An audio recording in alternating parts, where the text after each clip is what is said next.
Estamos cumprimentando os telespectadores da TV Moon, né, e para levar ao ar mais um programa conversando com Antônio Vec, que hoje tem o privilégio de receber a senhora, que é uma referência aqui nessa região, do Caí, sobretudo em Montenegro, e também, pelo que nós vamos ficar sabendo, no Vale dos Sinos, né? A senhora Lia Maria Petri Selim. É uma referência aqui nessa cidade, né, por os serviços que presta, pela sua vinculação com a educação, com a política, com a assistência social, com a ajuda ao próximo. Seja bem-vindo, tia Lia. É esse o nome carinhoso com que me chamam, né? Lhe chamam, né? E eu gosto muito. Okay. Sinto bem abraçada com essa colocação de tia. Aproxima, Fica à né? vontade. Quebra as barreiras. Aproxima, sem dúvida. Isso. Mas, tia Lia, a senhora que teve o privilégio de viver algumas quadras relevantes aqui da história do país, do nosso estado e da nossa região, né? Se fosse falar para os nossos telespectadores um fato assim que marcou para a senhora, qual esse fato a senhora chamaria? Olha, um fato eu tenho que saber o que é que você gostaria de saber, porque eu tenho 51 anos de partido e eu acompanhei todo esse partido desde praticamente dos maragatos e dos chimangos, né? Que considerava-se então os maragatos mais direita, né? Que a gente sabe. Então, assim, isso para mim também foi um fato muito importante, porque eu desde criança acompanhei esses fatos políticos, essas revoluções, né? essas situações políticas da prefeitura, que não havia, que eram mais intendentes do que prefeito, né? E o governador era indicado em algumas situações e tal. Então, mas o que eu considero assim, um fato muito, mas muito marcante na vida, vamos dizer, do país, né? É assim, vamos dizer, a possibilidade de nós livremente escolhermos se queremos participar ou não. Aliás, o que prega o meu partido é liberdade. Liberdade. Né? Liberdade em primeiro lugar. E eu me assusto que hoje esteja ocorrendo um fato que está começando a nos preocupar. Então, o fato, para mim, relevante, desde lá, era a liberdade. Isso. Aproveitando que a senhora toca num ponto que mais à frente até nós vamos chegar nele, mas pela relevância, eu acho que merece ser pensado, merece ser pensado.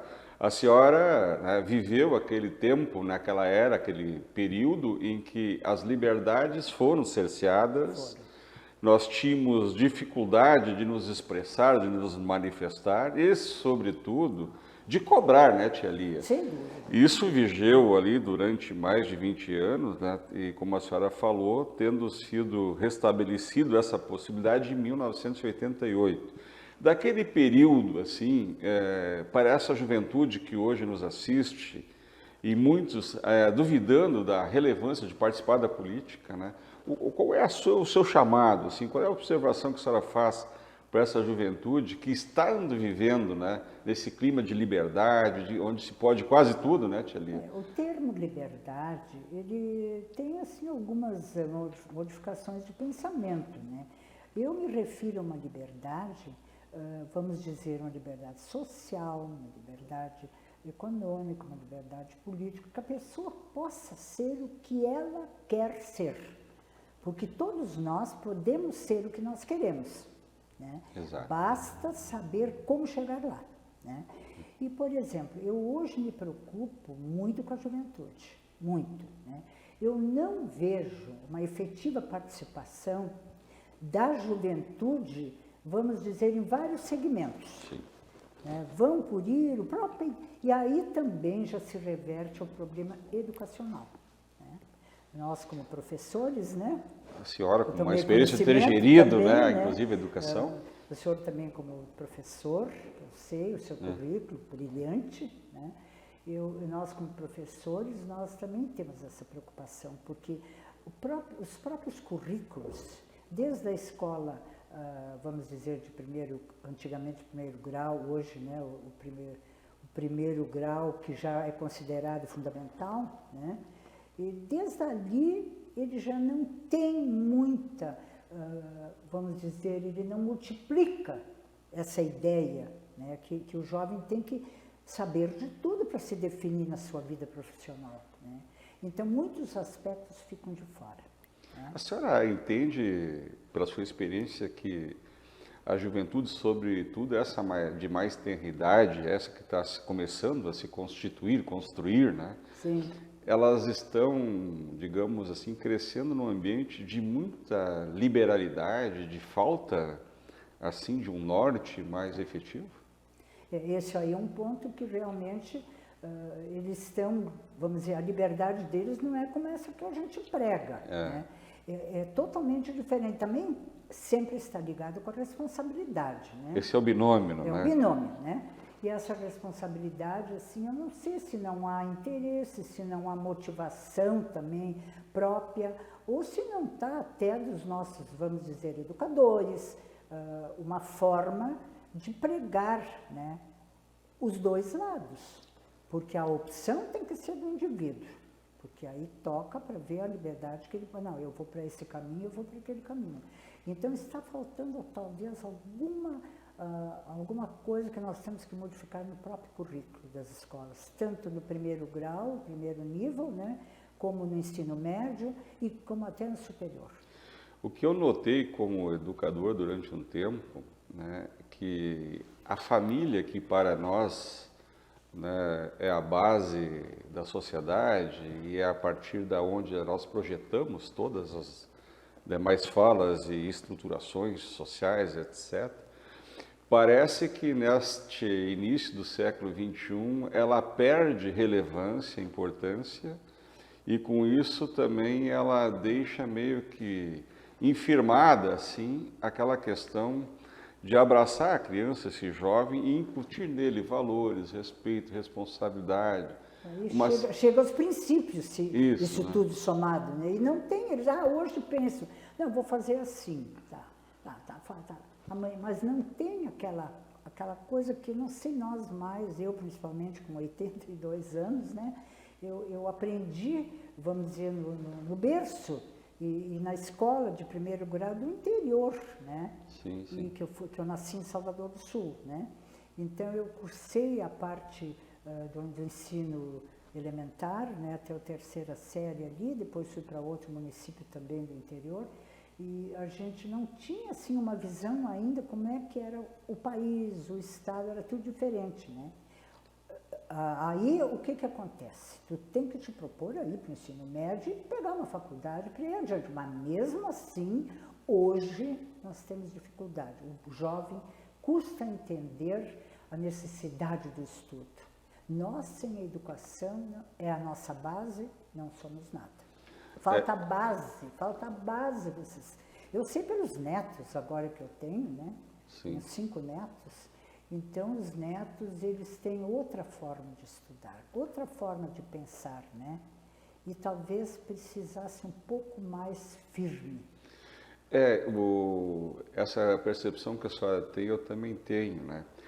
Esse mundo atual em que nós vivemos, ele é um mundo de muitas facilidades, né? E, digamos assim, e de N possibilidades, né? E isso, para, digamos, incursionar nessa realidade, poder fazer escolhas com alguma assertividade, exige do sujeito, por outro lado, uma certa base, uma certa estrutura. Para mim é tudo, né? é a base.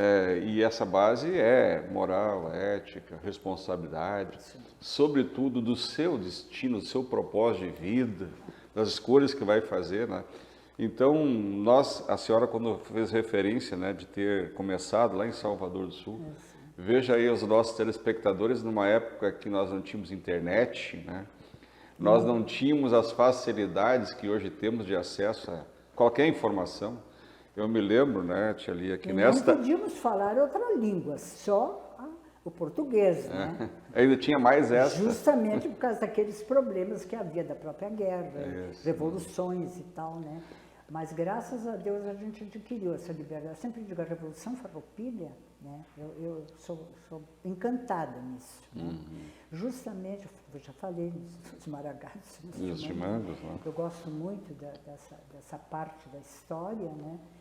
Do Rio Grande, né? Essa situação que se criou por lutar pela liberdade, né? Desde o Tiradentes, liberdade antes que tardia, né? Ela estava na própria bandeira. Né? É verdade. Será, tia Lia, a senhora que tem toda essa experiência, né? A senhora retrata aqui e relembra para nós a questão dos maragatos e chimangos, né? Sim. De novo, há sempre esses dois polos fortes, né? Incrível. Será que isso nos acompanhou até hoje, tia Lia? Porque não tem uma questão no país que nós não acabamos sempre fazendo, né? Os polos se atraindo. Né? Sabes que eu trabalhei muito com o deputado Jarbas Lima, né? Sim. Trabalhei muito tempo com ele, principalmente após a morte do deputado Cardona, que era o nosso líder, nosso grande deputado aqui. Trabalhei com ele muito, aprendi muito com ele e depois eu fiquei com o Jarbas Lima. Então, o que eu quero lhe dizer é o seguinte, o Jarbas sempre dizia assim para mim, maragato, e nós temos que... E nunca usou outra cor de gravata, sempre vermelha. Então, às vezes, nós mexíamos com ele, né? Mas deputado, vamos mudar, sua camisa vai ficar tão bonita, sabe? Com mulher, né? A gente dá o toque, né? É isso. Bota outra cor de gravata, que vai ficar tão bonito com o seu casaco, por exemplo, o seu casaco aqui com uma gravata vermelha, ia ficar lindo. O irmão dele, o Nereu Lima, também usava, né, o vermelho.